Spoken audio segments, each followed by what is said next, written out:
Raw, July 6, 2015 review coming here live from Codeburger 146. Took place in Chicago, Illinois, and we kicked off the night with Paul Heyman and Brock Lesnar. Honestly, it's the same stuff from Paul Heyman every week. Basically talking about how great and how much of a beast Brock Lesnar is, how much he's gonna get a retribution, how Brock Lesnar's a god or something. It's just the same stuff, and he's building up the match at Battleground, and I get it. You're trying to sell people that Rollins is going to face Lesnar, and Lesnar's going to, kill Seth Rollins, basically. But, and he alluded to the fact that it's the 11th commandment that, you don't provoke Brock Lesnar or something like that. And it's just the same stuff, and it ended very awkwardly. Paul Heyman was like, Brock's not going anywhere, and then we went right to commercial break, and then Brock wasn't there. It kind of ended very anticlimactically, with Paul Heyman just saying, and we will be waiting, or something like that, just basically, Rollins, get out here whenever you can, because my client is waiting. And it's set up for the night, which it did its job, but it's just the same stuff, and it's something completely out of the box, or unordinary, or anything like that. It's just the same stuff with Paul Heyman, and, next, Big Show versus Ryback. Oh boy. Miz interfered, and then he cost Big Show the match, so nobody really went over here. Ryback looked really good. Big Show's Big Show. Showcasing Ryback's strength is what I thought it was going to be with the whole shell shock, but it really wasn't. Miz came in and he tried to take out both of these men. It was very weird and awkward how he just kind of said, can I get out of the ring here? And, he had an open window just to go out the side. And, literally, Big Show was just kind of just stepping right over here. Miz tried to go from the other side. I was like, what? Anyway, it just didn't really connect with me. But, Ryback eventually, Big Show and Ryback would trade their finishers onto the Miz, and then Ryback would stand tall with the clothesline to Big Show. So, Ryback, the Intercontinental Champion, stands tall. Still not excited or looking forward to this triple threat match whatsoever, but at least they're giving this Intercontinental Championship match some build. They're at least giving it some thought there. But it's literally been the same stuff every week. It's like the same format. Promo, then, sometimes different people. Then you'll have Big Show or the Intercontinental Championship match be featured first. I don't know. Paige versus Brie Bella. Brie Bella wins. Once again, Paige cannot find anybody on her women's crusade. Good match here, though. No really bad complaints here. I guess Team Bella stands tall. I was kind of expecting somebody to come out, but was not going to be somebody. I believe they might roll with the Naomi, Tamina, and Paige versus the Team Bella at Battleground or SummerSlam. I'm not sure. They might just do the 6 women tag and then do Paige versus Nikki and have Paige finally get the nod here, and win the 3rd Divas Championship in her career. I guess that's what they're going to go for, but who knows? Roman Reigns versus Sheamus. Didn't we just see this match 2 weeks ago? Nonetheless, Sheamus wins via countout. Bray Wyatt's music hit midway through the match, or near the end of the match, and Roman Reigns just completely clobbered the fake Bray Wyatt. I don't know who it was. My best bet says Luke Harper, but it wasn't. I just, it was really dark, so you couldn't see him, obviously, and the wig fell off, and Roman Reigns is like, what? And then Bray Wyatt's laughing. Roman Reigns loses by countout, and Sheamus once again stands tall. Roman is gone. He's like, he's basically like, I'm pissed. I'm done with this Bray Wyatt stuff. And then Sheamus is standing all alone in the ring, and who comes out? Randall Keith Orton comes out, returns after a 2-week hiatus, and cool, and by the way, congrats to Randy Orton. The man is engaged. The Viper hit the proposal out of nowhere. And so now we're going to get Orton and Sheamus yippee skippy at Battleground. But I don't know. Randy Orton's back for for the 4th time this year, making his return. Rusev, Summer Rae, Dolph Ziggler, Lana promo segment. Almost the exact same stuff last week, but Rusev was apologizing that he stooped to the level of Dolph Ziggler. Ziggler and Lana came out, and Ziggler cut a bad promo, you lost her. You lost the only thing good in your life. I'm like, oh boy. And then Lana's there.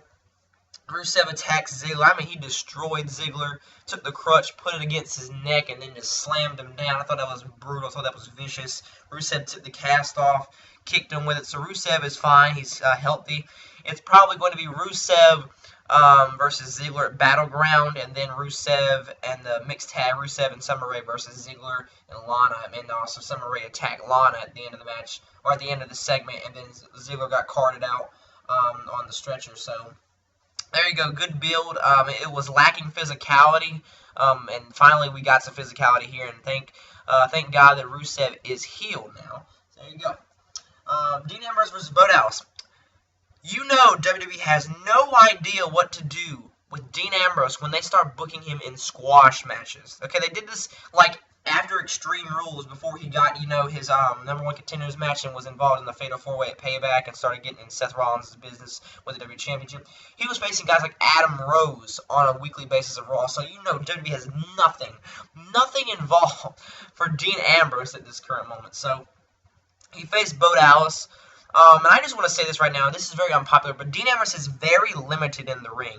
What I mean by that is a lunatic fringe. Supposed to do everything off the wall craziness, and he does the whole elbow from the standing up. So basically he does dives, he does punches, and he does a couple more slams, maybe a DDT here. And speaking of DDT, that's his finisher. The double arm DDT is his finisher. That's the Dirty Deeds maneuver right there. And then you have the rebound clothesline, which he does every single match. And Ambrose, I love Dean Ambrose. I think Dean Ambrose is great, but he's just so limited in the ring, and I wish they would do something else different with Dean Ambrose and out of the box. My best bet is that they're going to go with Ambrose and Owens eventually, because I just think that after Owens is done with Cena, it's definitely going to come to Ambrose and Owens, unless Ambrose turns heel, because it's rumored that Rollins, if he loses the championship at Battleground, that he's going to be turning face, so that leaves a gap of, credible heels in the heel division, I guess you could say, and Ambrose would definitely fill the void, and we finally get to see an Ambrose heel run, even though I really don't think it's necessary, but, I mean, if you don't have anything for Ambrose, I guess go for it. But anyway, R-Truth versus King Barrett. King Barrett beat R-Truth. They gave this match a lot of time. It wasn't just a necessary, just the run-up-the-mill, squash match. King Barrett wins here. King Barrett's like on a 3 to 4 match winning streak here on Raw. I think he beat Swagger last week and Truth this week. But yeah, good for King Barrett. I mean, it's not going to do anything. He's just going to win a couple of matches, maybe capture the Intercontinental Championship strap eventually, and then he might get either injured or they're just not going to care anymore and just going to take it off of him. That's all that's really going to happen. That's the story of Barrett's career, and it's sad because Barrett is a good talent. But I don't know. I really don't care for King Barrett at this point because he's just a jobber. Seth Rollins calls out the Beast. Triple H is like, yo, you need to show everybody. You need to do something out of the box nobody would think about doing, and talk about calling out Brock Lesnar. So JJ Security roll up in their Cadillac, with their tricked out Cadillac with Jamie Noble. With the redneck sticker with the camouflage on the seats and the steering wheel and on the side, which was a very nice touch, I guess, for Jamie Noble's preferences. And then so they roll up in there. Rollins has got like axe handles, I'm assuming. They look like back scratchers, if you ask me. I'm just saying, if you are going to call out Brock Lesnar, I don't bring an axe handle. I bring a pistol. Like, I do not want to just simply see an axe handle. Like, literally, Brock could break that instantly in half. And then, and then Brock came out, right, because, Seth Rollins called Brock Paul Heyman's bitch or whatever. I don't know. Anyway, then Seth Rollins is, talking, and Brock comes out, and then the commentary is saying this. Even Brock Lesnar doesn't even want to do that. Okay, so let's think about this here. Jamie Noble, Cruiserweight. Joey Mercury, tag team personified his whole career, and he's also in the Cruiserweight division when it comes to weight-wise. And you have Seth Rollins, who can barely beat Dean Ambrose. And, yeah. And you're saying Brock is stupid if he goes in there. Are you serious? Let's be real here. Let's be real for once here, WWE. Are you serious? That just makes no sense whatsoever. Anyway, that's my 1-minute tangent there for a second. Brock didn't get in the ring, but he killed the Cadillac. He suplexed or Joey Mercury on there. He took like 2 axes and just destroyed the Cadillac. I mean, he just completely mauled the Cadillac. And then Jamie Noble came in and Brock Lesnar broke his arm. Whether it's legit or not, it's a testament to Jamie Noble's toughness with like 3 broken ribs, I believe, to go in there and have some physical interaction with the Beast himself. Rollins was, he stood in the ring for a little bit, then he's like, nah, I'm good. Then he ran to the crowd, and Brock Lesnar chased him until, like, the stairs. I don't know. But a good build, really good segment here. They didn't have any physical interaction. You just shows you that Seth Rollins is scared of him, and we gotta wait till Battleground to see it. So good booking on part of WWE this time. And the car is finally destroyed. So there goes the burden. Lucha Dragons versus the New Day. New Day wins. I wouldn't have mind seeing the Lucha Dragons win, turning into a triple threat match for the tag team titles. Have like Lucha Dragons come up close, but you know, then that leads to a match at SummerSlam between the Primetime Players and the Lucha Dragons or something. But didn't see that here. New Day win. They go over strong. Happy for the New Day. Unfortunately, they're going to lose the rematch, and the New Day will become jobbers immediately. And it's sad because the New Day is awesome. The Primetime Players were on commentary, and they stared down the New Day after the match. John Cena's open challenge. Cena comes out. Owens is like, I lost the NXT Championship. Now I want the United States Championship right now. I need to have it. I don't just want it. I need it right now. So, you know, Owens was pissed. And then Cesaro came down. Happy for Cesaro. Cut a okay promo. I mean, for Cesaro standard. I mean, Cesaro will get better. I know Cesaro is getting better. He's trying, even though he speaks 5 languages. Somehow he's not making the connection. But at least Cesaro got in the main event of Raw. Let's just count our blessings right now because, sorry guys, my voice seems like they be dying out on me near the end of this review. You know, Cesaro main evented a Raw. This man was jobbing at the end of 2014. After June, after Paul Heyman was dropped from Cena, that's like literally Cesaro fell into obscurity. Then he came. So, you know, he was risen like a phoenix with Tyson Kidd, and they created an awesome tag team. And now, you know, Tyson Kidd's gone, thanks to Mojo. And then Cesaro now is just simply, you know, getting right back in the mix of things, and it's really good to see him in the main event. Hopefully, even though he lost tonight in an outstanding classic, I hope Cesaro gets back in the midst of things. I thought Cesaro was not going to win. It was kind of a waste of time if you're going to do this whole thing with Cesaro. If you're just going to have Cena just be like everybody else, AAM, that's 3A. It's not a Mexican promotion. It's the Attitude Adjustment. You know, Cena wins the match. Great match, but at the end of the day, it really doesn't matter because Cena wins. LOL. I mean, Cesaro, it's great, but if he doesn't go over, it doesn't mean anything, and I get it. Kevin Owens, if they were really going to do this, Kevin Owens should have interfered when Cesaro was about to win, or when Cena was about to win, because that means Cesaro still does not lose, and you have the opportunity to go down that route with Cena versus Cesaro at a later date. Or you can go to Kevin Owens and Cesaro, or you can do Kevin Owens, Cesaro, and Cena for the United States Championship. Just a suggestion, everybody. But yes, now Cesaro is literally going to be doing nothing for the next 2 to 3 months, probably. And it's sad. And Owens came in the ring going for the pop-up powerbomb. Cena reversed it. Cena hit the AA. Owens just scurries out of the ring like a little pussy. Why?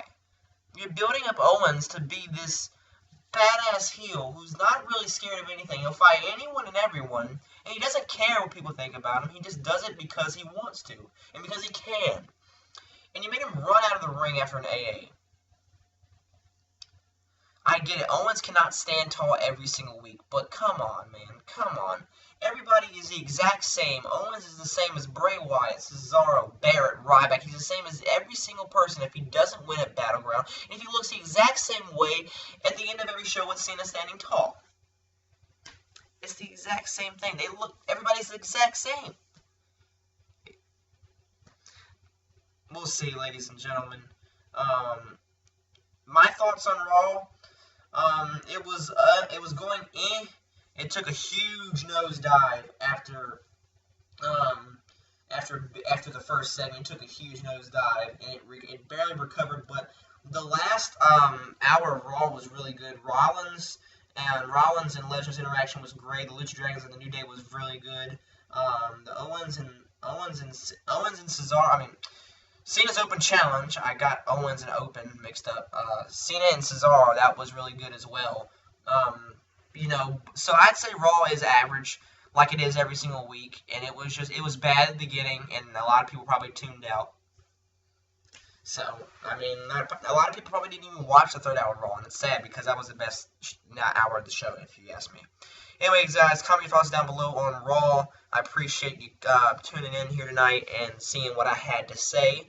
Also, I have some links in the description box below. Check out my room tour.